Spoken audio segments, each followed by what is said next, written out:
Survive and Thrive is an independent program produced by Bryn Mawr Communications and supported by advertising from Johnson & Johnson Vision. Welcome to Ophthalmology Off the Grid, Survive and Thrive. This is Dr. Gary Wörtz, and I'm really excited about our conversation tonight. It's one that we all think about when we're residents. It can be a little anxiety promoting in a lot of cases, but the topic tonight is the job hunt. Trying to find your first job, negotiating that contract, figuring out how to do that, and all the pearls and pitfalls. I have four wonderful guest hosts with me tonight, as always.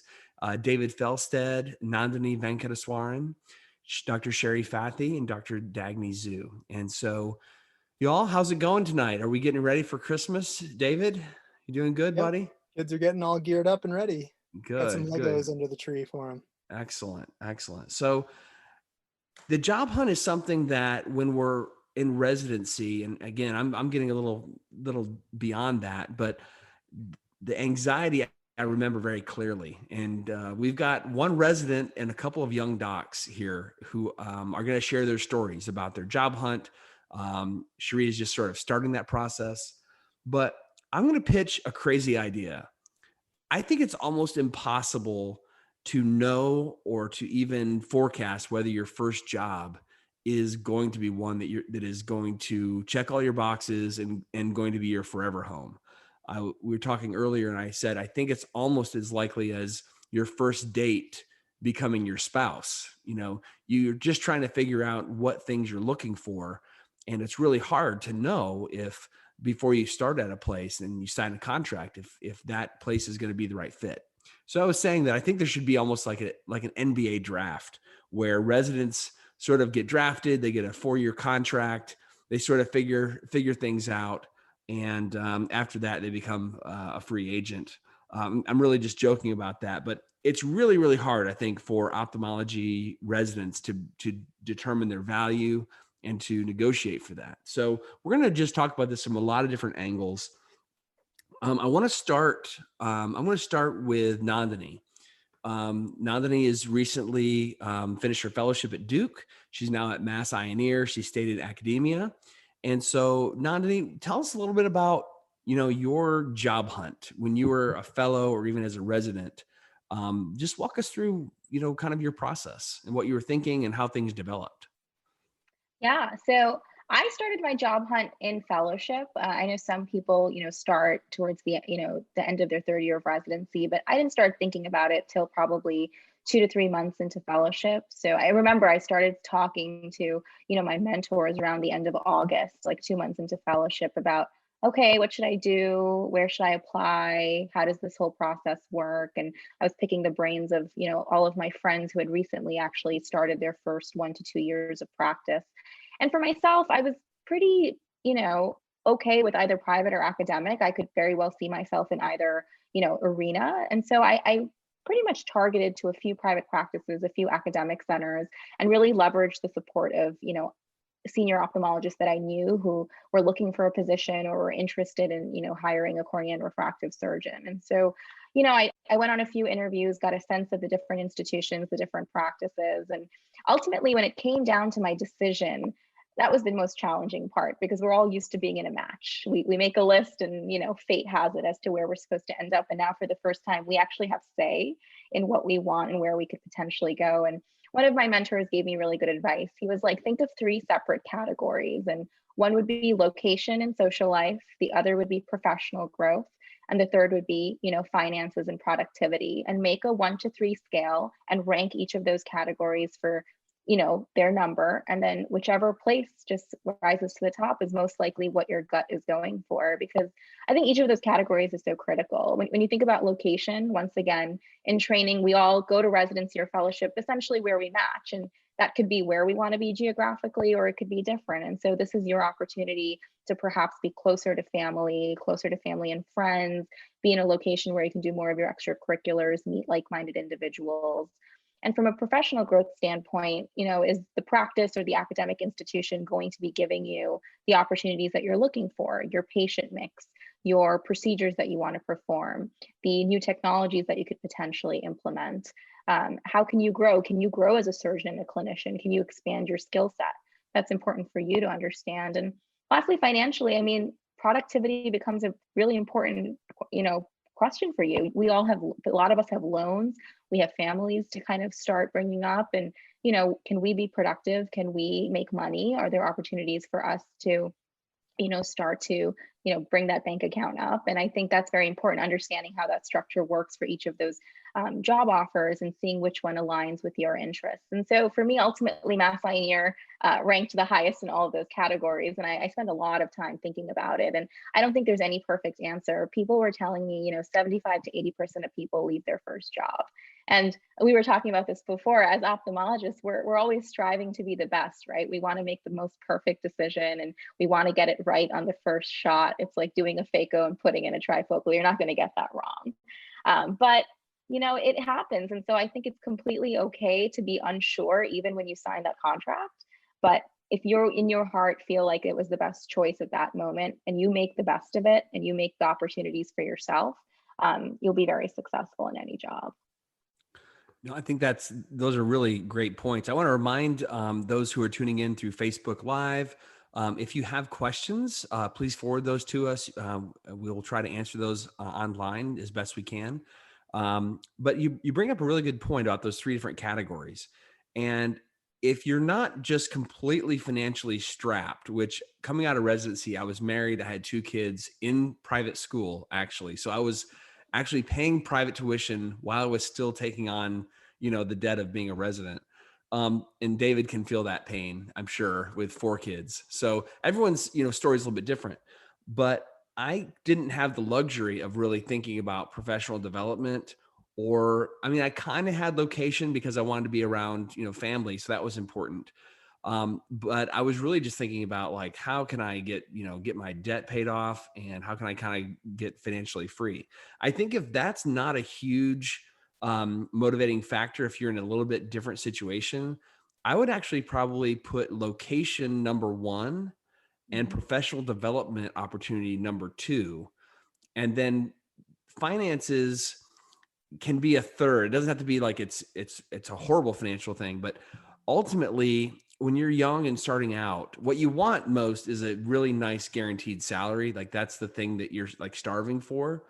But in terms of like your long-term like career prospects, it makes no sense to build a practice in a place that you don't want to be in, right? Like, every time you start over, and it'll happen a couple of times, so don't feel bad if you have to do this, but you're kind of really just like starting from scratch. You're meeting the technicians again. You are, meeting the practice manager. You're trying to figure out who you can trust. You're trying to figure out how you get on insurance plans. And, the transition of starting a new job, there's just a lot to that. So you do want to kind of minimize that if you can. So I think it's very important, though, that you're in a place that you want to be in. And then whatever you build, you at least are building in a place that you ultimately, it's not a non-starter to be like, okay, I can live here. And then the money will come, especially if the professional development is there, because as your skills improve and broaden and deepen, you're going to make more money because your skill set you're going to really find a niche for yourself. David, your story is probably kind of similar to mine, and, it's playing out in its first year right now. So we're in a year of a worldwide pandemic, which is insane. And I'm sorry. You've also had, I know, some family challenges that have sort of helped or sort of guided your decisions. And I was just wondering if you'd be willing to kind of share your story in terms of, your journey, just what Nandini did. Yeah, absolutely. Thanks for asking. So I'm a little bit different from all the panelists. So I had my heart set on a refractive fellowship, and I wanted to do just as many procedures as possible and get proficient in a lot of different things. I wanted to work in industry, and so, I started applying for all those things, looking at fellowships, and then I realized stacking up the economics, it just wasn't adding up for 4 kids, a wife that stayed at home. We just sort of needed to get out and make money. And so I decided, well, I've looked at other people, including you, Gary, who have gone out and learned the refractive with a good mentor. And so I started looking for good mentors in locations where I knew I could get busy quick. And as the year progressed, I realized that, I need to find someone that's going to really help me. So around November, we found somebody that we just thought, well, this is perfect. It's a great fit. We're going to do well here. And so we signed the contract. And at that same time, my wife's brother developed GBM, and they caught it early. They did a subtotal resection, and we thought, okay, we've got some time on our hands. He's going to be around a little longer. And then December hit right before Christmas, and he called and said he had a second recurrence, and this time it was rip roaring. And at that point, we really questioned where we were going to stay and live. And proximity to him was across the opposite side of the country. And we just had a moment where we just decided, you know what, this is not going to work for us. And this is a piece of advice I'd give to everyone that's going to sign a contract is, number one, make sure you're signing it, that you know exactly what you're getting yourself into. And two, if you need to leave your contract, make sure that you have a good exit strategy. Make sure that the cancellation of that contract is going to be fairly easy for you, especially for your first contract. So, the person that we signed with was very gracious to let us out. And to this day, I still regard him very highly. And then we started looking around. So January, this is, right before COVID, I hastened my search. I looked around at the WHO data coming out, and I realized this is something that could really change the world. I called everybody in my network, a lot of people through BMC included. And my third year mentor in medical school really helped me out, and he found somebody for me that was just fantastic. And I'm going to name drop here. Dave McGarry in Flagstaff, Arizona is the man. He is my mentor, and I signed a contract with the company that I'm with him. And I could just go on and on about this guy. Totally amazing, similar personality, interests. He's an excellent surgeon, does a full range of refractive and MIGS. He's a family guy with 3 kids, and he likes to heliski. So I said, sign me up. This is it. So March 8th, I signed my contract, and March 11th, they executed it. And that was the day that the WHO declared COVID a pandemic. And you guys know the story from there. I think the fallout after was what was really painful to watch. A lot of my friends and people ahead of me that were even in fellowship were starting to get their contracts pulled.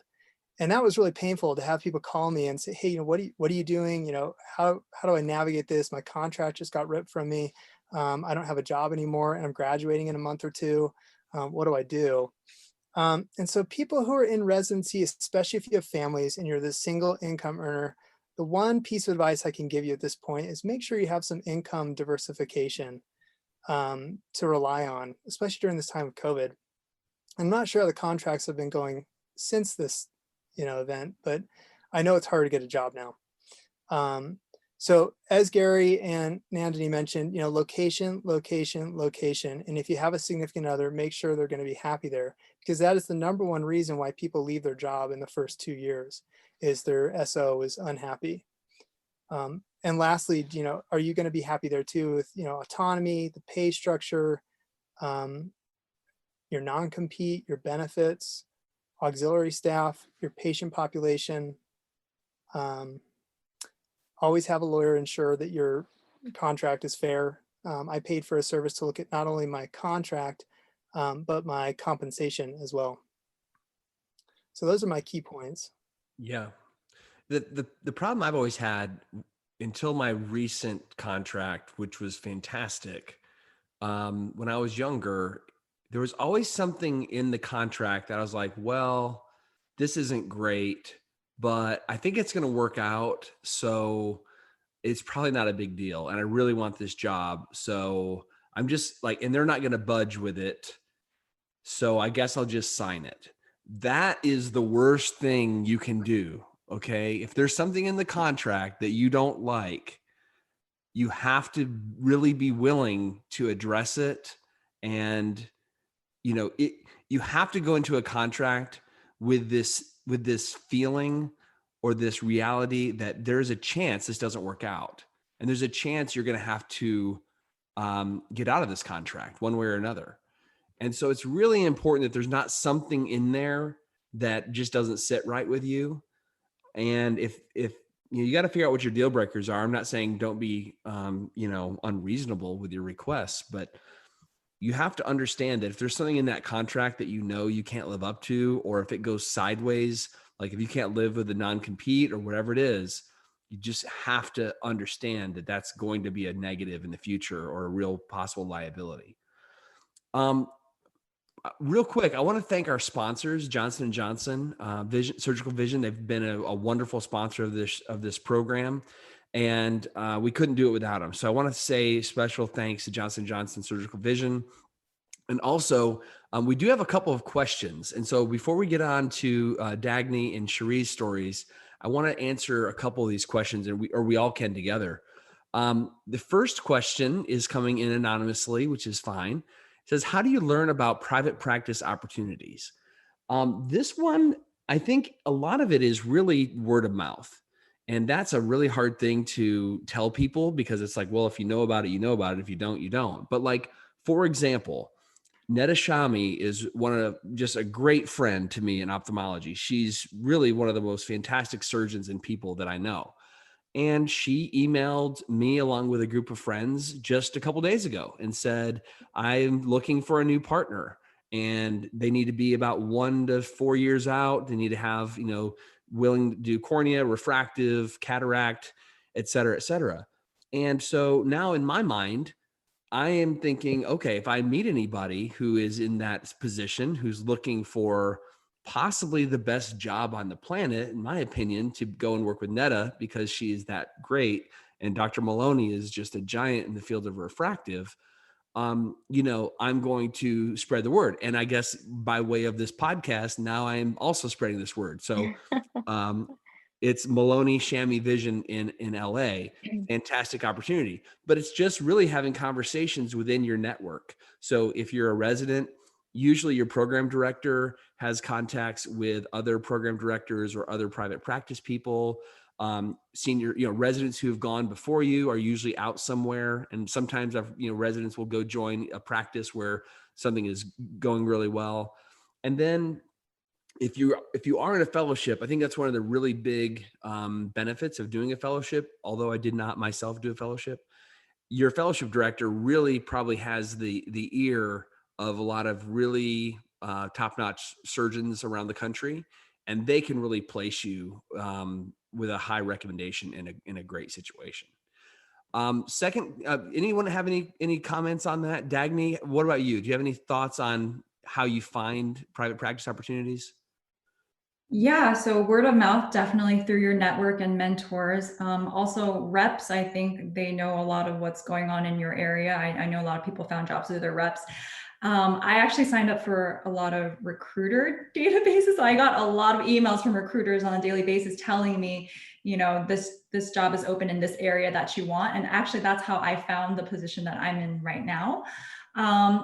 A lot of other things were just from friends. So I had a Kaiser position that was made available to me through a co-resident who was friends with someone who was working there, and they had an opening and they didn't even advertise it to anybody. It was all under the radar. And that was the only reason I found out about it. So I went into an interview with very few other people. And I don't know if you guys know, but in California, Kaiser is like really hot. It's really hard to find a job with Kaiser. And a lot of people actually really love working for Kaiser. So I was excited for the opportunity. So that was literally just a word of mouth, personal connection kind of thing. A lot of the best jobs are not going to be advertised. Like by the time it hits a website or a listing where everyone sees it, it's probably already filled. That's very true. That's very true. Yeah, I remember I got an email from Dr. Bill Troutler because my senior colleague, Katie Hatch, had emailed the Cedars Aspens group about looking for a faculty member to join her satellite practice at Mass Eye and Ear. And that's how it all started. He forwarded me an email, and then I called her, and, the rest was history. And so word of mouth, I think, is huge. Asking your fellowship mentors, your residency director mentors. The American Academy of Ophthalmology job board is also great. Just kind of filtering through those different opportunities based on location, subspecialty. And aside from private practice for academics, the AUPO website also posts a lot of academic job opportunities that's constantly updated. So that's also a fantastic resource if you're looking for academic positions as well. I'll also say, and I'm a little biased because I love Millennial Eye. Millennial Eye has been really great to me. But if I were a senior resident looking to get connected and finding a great job, I think probably the best thing you could do would be go to Millennial Eye, go there, attend, meet Tammy and Callan and Rana and all the ophthalmologists, Present a poster. It's very likely that you'll get a free trip somewhere if you have a nice poster presentation. And get connected, because getting connected is not as hard as you think. But once it happens, so many doors start opening up. And that's probably the best way to find a job, is just by the pool, at Millennial Eye, talking to someone, and someone knows someone who needs someone to join their practice. It's a weird networking thing, but I swear that's probably the best advice I can give. Second question is coming in from Elizabeth Kratara. And I'm just going to read this. How far along into the process do you go with your cohort of job opportunities before you decide between options? So this is kind of about keeping irons in the fire. Do you wait until you get a contract? I'm currently deciding between multiple options. It's hard to know when to turn down a possibility, given that I know multiple people are also looking at each of these jobs. Gosh, that's a tough question. Dagny, I want your advice on this. I think that she brings up a really good point, and it sounds like you were in a similar situation, maybe. Support for this podcast comes from Bryn Mawr Communications. BMC produces a number of informative podcast series spanning a variety of topics in ophthalmology. Discover a new show at itube.net/podcasts. Yes. That was probably me, 3 years ago. I went without a job for 9 months after fellowship because I was still looking for that prize job in Southern California, where my family was, where I wanted to be, and where the market was just really, really tough, really hard to find a job. And so I was actually at a point where I had potential offers from Kaiser, a private practice group, and the position that I'm in right now. And I can't tell you, there's no straightforward answer. There's really no magic crystal ball to know which route you're going to take and how long of each option you have available to you to make that decision. Eventually, at some point, each position will give you a deadline where they want to hear a response by. So that's what happened for me with Kaiser. They're like, I want to hear by tomorrow. And I ended up giving them the no. It was really sad. But at that point, I weighed all my options and I told them no. And the private practice job I was going to take after turning down Kaiser, they ended up ghosting me, which was very unexpected. And that's something that you might come across as you're reviewing job contracts. Some places they're going to be more flexible to hearing your wishes, and some places won't be, and they won't necessarily be transparent about it. And you may ask for a little bit, which you don't think is a big deal, and they may not respond to you and may ghost you altogether. So that did actually happen to me, which was kind of crazy. In retrospect, it all happened, I'm really happy where I am now, and I'm so glad that I had the opportunity. So it all happened for a good reason, but it can be really tough to be in that position. And so you kind of just have to weigh all your options and just make the best choice at that moment. Yeah, I look at this as like The Bachelor, right? I mean, there's so many roses to give out, but I think ultimately the only way to win The Bachelor, and my wife has made me watch so many seasons of this, I'm just nauseated talking about it. You have to pick the best candidate at the beginning and just eliminate all other options, because it's really this, paradox of choice. Everything looks attractive. Everything looks shiny and good in one way or another. But if you try to split your attention between multiple suitors, you can end up losing out on all of them. Absolutely. So I would say really, really, really try to figure out which job scratches whatever your biggest itch is. Is it location? Is it surgical volume? Is it, practice development, mentorship? In a weird way, bonus structure. I've found that the best thing you can negotiate is a good production bonus rather than a guaranteed salary, because that really aligns your interests with your employer. They're not on the hook for a whole lot to cover your salary, and they know that you're going to be hungry to do a lot of work. And that's a good way to really earn your value. So I think a really good bonus structure can be a carrot that is something to look at very strongly. All right. We have come to the point where it is time for Cherie to update us on the job search to give us a little bit of a peek into what it's like being a senior resident going through this process in real time. So Cherie, lay it on us. Yeah, it's stressful. Thankfully, hopefully we find out in a few weeks, but hopefully I'll have a year buffer with fellowship. But I am exactly where you were, Gary. Location is my number one issue. My fiance is in DC, and we're done with long distance. We did it. Been there, done that. It's about time to just be together. So I have made that very apparent to my attendings at wills, and to kind of anyone who will have my ear. And then I've actually been cold calling practices. So even if they're not advertising a position, I will call them and just say, hey, I am a senior resident at wills. I'm hoping to do fellowship in cornea. And I am interested in joining your practice, or would just love to talk to you more about the practice. And some of them are not looking for positions just yet. Some of them are saying, yeah, I'm actually thinking of retiring in a year or two. So let's keep the conversation line open. I think it's a little bit early to really seal anything down unless I were to find, the perfect program. And so I'm mostly just having conversations at this point, and it's very, atypical without these in-person conferences. So a lot of what we're doing is virtual, which I think is a little bit of a disadvantage because you can't have that in-person connection. But, I've set up a few phone calls, have made my attendings aware, and then have also just been researching, how to set up a good contract. The AAO has actually contract negotiation class by Jill Maher.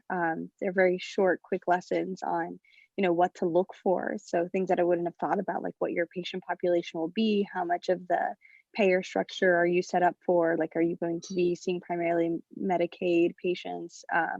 And how does that impact, like you were saying, your productivity structure? And then how to look at things like buying into a practice. What are these questions that you should be asking? So I'm trying to kind of gear myself up with all that knowledge so that when I do have more serious conversations, it's kind of already natural to me, and it's I know what I'm talking about, kind of thing, because this is my first time applying for a real job, which is really embarrassing. It's crazy. I think you bring up a really good point, though, of if you have a location that you want to be in, just cold calling practices, that is so smart, because like I said, there's a lot of practices out there that are putting feelers out just through their own network. But if your network doesn't overlap with their network, they're not going to know about you, and you're not going to know about them unless you are proactive. They're not going to call every resident, who's a fourth year to see if they're interested, but if you've got that area locked down that you want to be there, just cold call them and start a database, Excel spreadsheet of the phone number, who you talk to, what their time frame is, pros, cons. Just start your database and work your contacts. I think that's a fantastic idea.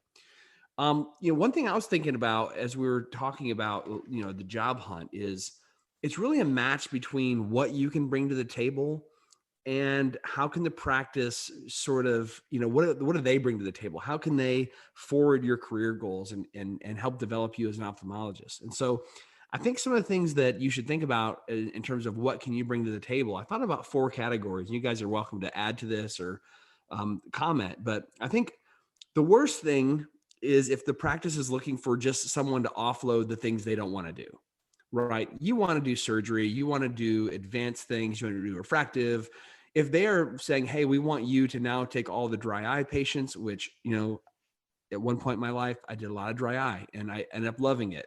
As a matter of fact, it's true. But that not everybody is wanting to get out of fellowship or residency and then just start dealing with all the very low acuity patients. Or just traveling to satellites that the senior partner does not want to travel to. So now you're on the road 4 days a week, and instead of, putting in time in clinic, you're doing a lot of windshield time. Probably the best thing, or one of the best things, would be if the practice is so busy that they just cannot accommodate all the patients and they want to grow, but they cannot grow because they are stretched so thin with what they have. And so bringing another provider, you're going to lower their overhead. You're going to be productive. You're going to add to the bottom line. You're going to be busy instantly. that is like I think one of the very best things that a practice can offer. Also, if you're in an area where there's not a glaucoma specialist or plastics or cornea, and there's a need for that, you can actually bring a new service line to the practice, and that could be a whole new revenue stream that they've never been able to tap into. And so that's something you can bring to the table. And then the obvious one that we all sort of think about is there's a senior partner. He or she is wanting to eventually retire. They need to sort of transition their practice to someone, and they need a buyout strategy, and you become that buyout strategy.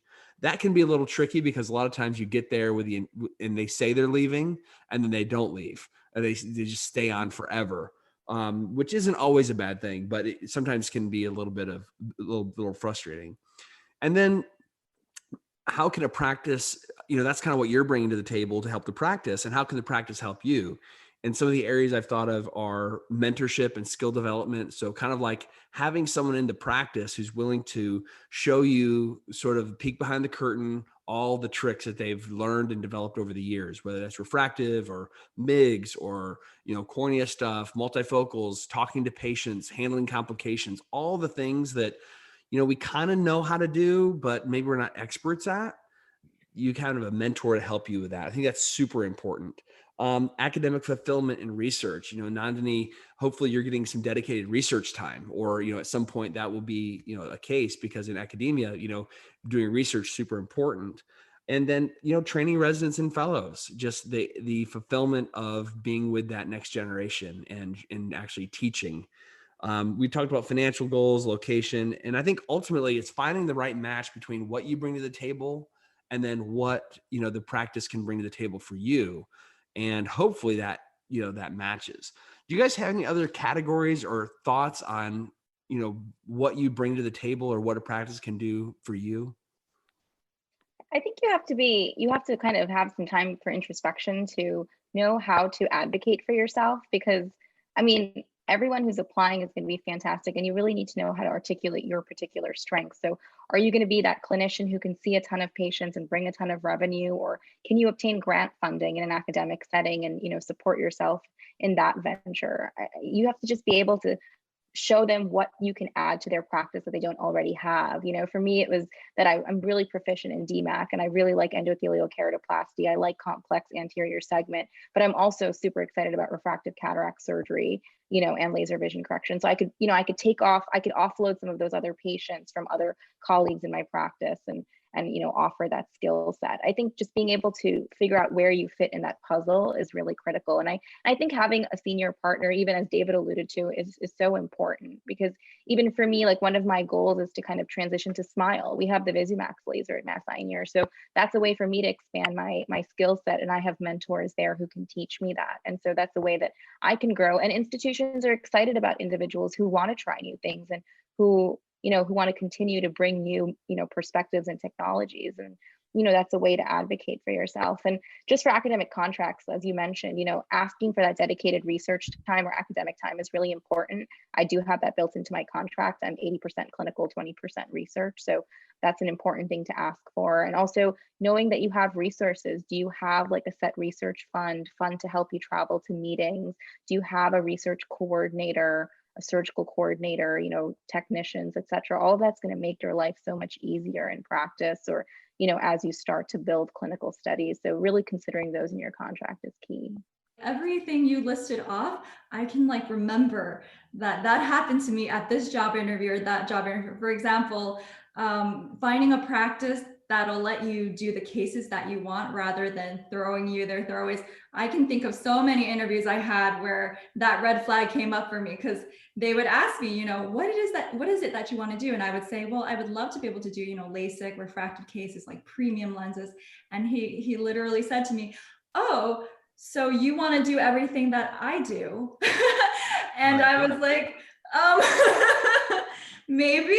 So already in the back of my head, I knew that, okay, so these were the cases that he was going to do for a long time, and he was going to give me other cases. And so that was kind of a red flag where I knew, okay, I need to find a place that will allow me to do, you know, the types of cases that I wanted to do. And you end up otherwise getting sucked into a lot of places that unfortunately you're never able to grow, because, you know, your senior partner there doesn't allow you to grow. And so I think it's really important when you go on these interviews to kind of listen for things like that. Exactly what you said, Gary.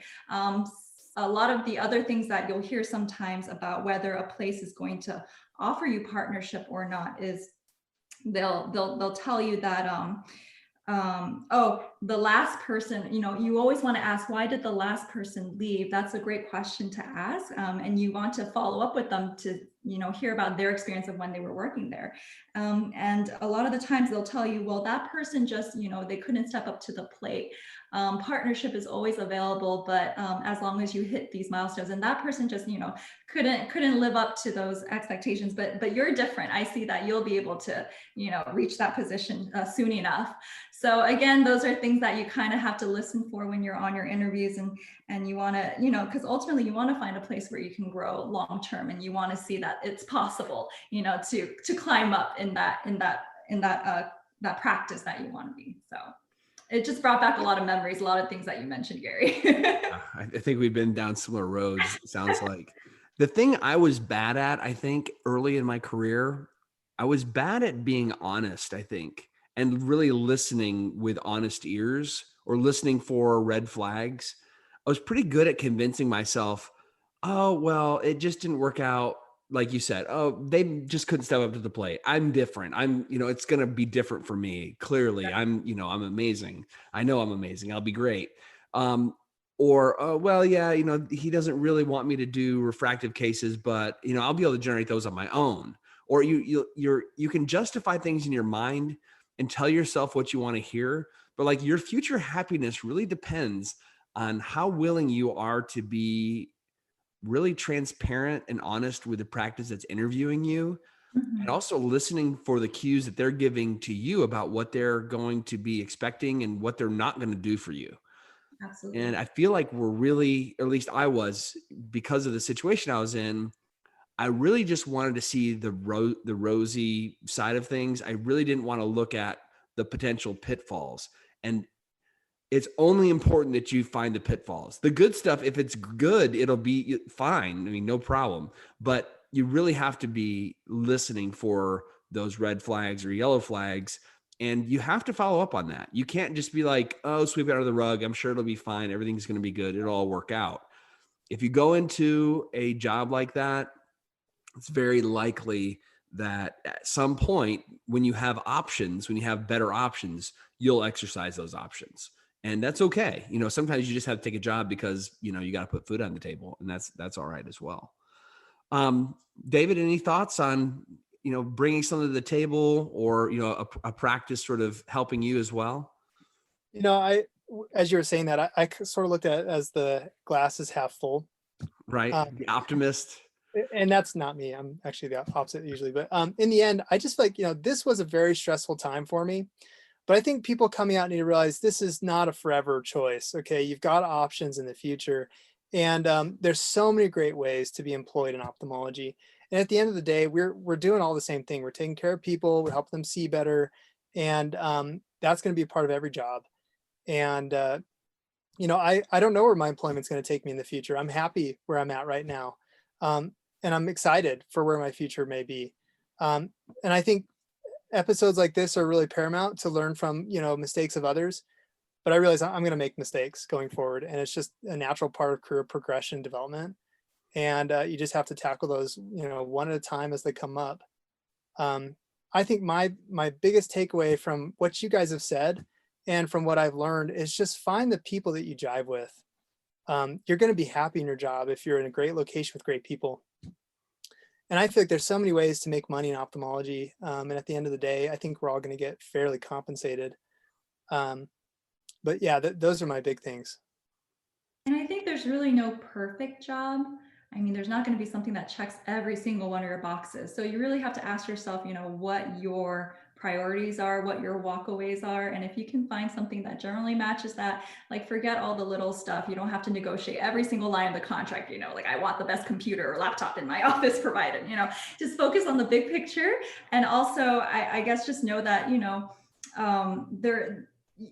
whatever job you take, you'll learn something from it. It'll be a good experience, and you can use that for your next position when something better opens up. So it's not the end of the road. This is my only decision.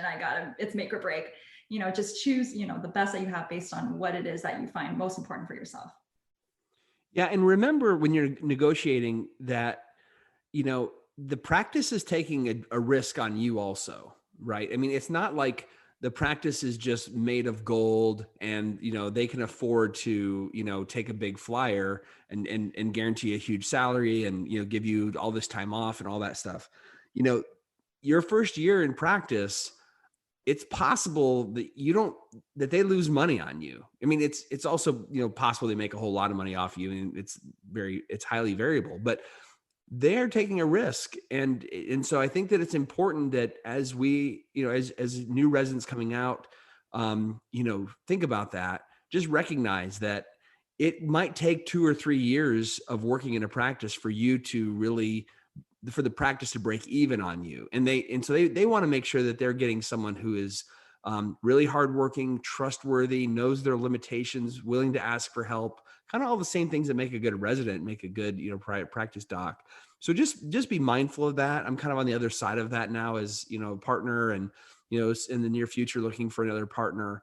I'm thinking about, the last thing I want is for some resident to come in and tell me how much vacation time they want. And they want, a company car, and they want, like $500,000. And, I'm not here for that. Right. Like part of me is like, all right, I want to give you a fair contract. It's got to be fair, but like, I'm taking a risk on you. You're taking a little risk on me.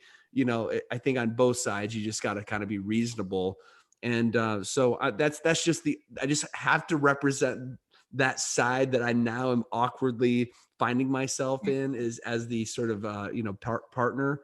But I've said this for a long time too. I do feel like there should be like a Geneva Convention for like ophthalmology conference or contracts, where it's like, we hereby agree to pay X and the non-compete will be this. And like, you have to have a Geneva Convention contract, or, it's like across the board, there's like certain things, like you won't torture them, like there's a certain amount of vacation. There should be some standard that like everyone can say, okay, yeah, we follow the Geneva Convention in ophthalmology. Prices are that way. It's like the same for everyone. There's no negotiation. In some ways, it makes it easier, right? It's like, I guess take her or leave it. I just want to thank you guys and gals for being a part of this year. This is our last episode for the year. And it's been so fun for me to get to know you and your personalities. And you've contributed so much to the color and the depth, and the perspective has been so broadened from what each of you have brought. And it's been a sincere honor to have you guys as my co-hosts on Ophthalmology Off the Grid, Survive and Thrive. So with that, I think we'll just leave it there, and hopefully we will all have a happy holiday and a wonderful new year. We've got maybe 2021 can be the 2020 we all had hoped for. So we can pray for vaccines and meeting each other in person, and just never Zooming ever again the rest of our lives. Does that sound good? Perfect. Sign me up. Plan. Okay. Sounds good. It's been so fun to be part of this. I really hope that, we've shared some pearls, and I've learned so much from each and every one of you listening to everything. So. Absolutely. Thank you, absolutely. Any final thoughts, Cherie? Oh, I agree. Thank you so much. I've learned so much just being a part of this. It's been a highlight of my residency experience for sure. I feel like I have, 3 very close new friends. Whether you guys consider me my friend or not, you're my friend. So I really appreciate it. And mentors in the field. And I've really appreciated your perspectives. I feel very fortunate. Absolutely. David or Dagny, you guys want to sign us off? Any thoughts? I hope we can do more of this in the future, guys. It's been so fun. Like you guys have said, we've learned so much from each other, and it's going to be exciting to see where we all end up doing things and what we end up becoming in the future. So thank you for mentoring me in this wonderful journey. Yeah, thank you. Dagny, take us home. I was just going to say thank you, Gary, for all your wisdom and insight that you share every time. I mean, I learned so much just from being on here with you, and I'm so grateful to share it with the whole panel. You guys all provide so much insight, and it's just an honor for me. So thank you so much. We've got a lot to be thankful for. So it's been a tough year, but next one's coming. So get ready. All right. This has been Ophthalmology Off the Grid, Survive and Thrive with Dr. Gary Wörtz. Until next time. Survive and Thrive is an independent program produced by Bryn Mawr Communications and supported by advertising from Johnson & Johnson Vision. This webcast podcast is intended solely for ophthalmic healthcare professionals and ophthalmic industry representatives. By accessing this webcast podcast, I acknowledge that Bryn Mawr Communications LLC, herein BMC, along with any all third-party corporate supporters of this webcast podcast, makes no warranty, guarantee, or representation as to the accuracy or sufficiency of the information presented in this webcast podcast. BMC, along with any all third-party corporate supporters of this webcast podcast, do not endorse, approve, recommend, or certify any of the opinions or information presented or mentioned. BMC expressly disclaims any and all liability or responsibility for any direct, indirect, incidental, special, consequential, or other damages arising out of any individual's use of, reference to, reliance on in this webcast podcast.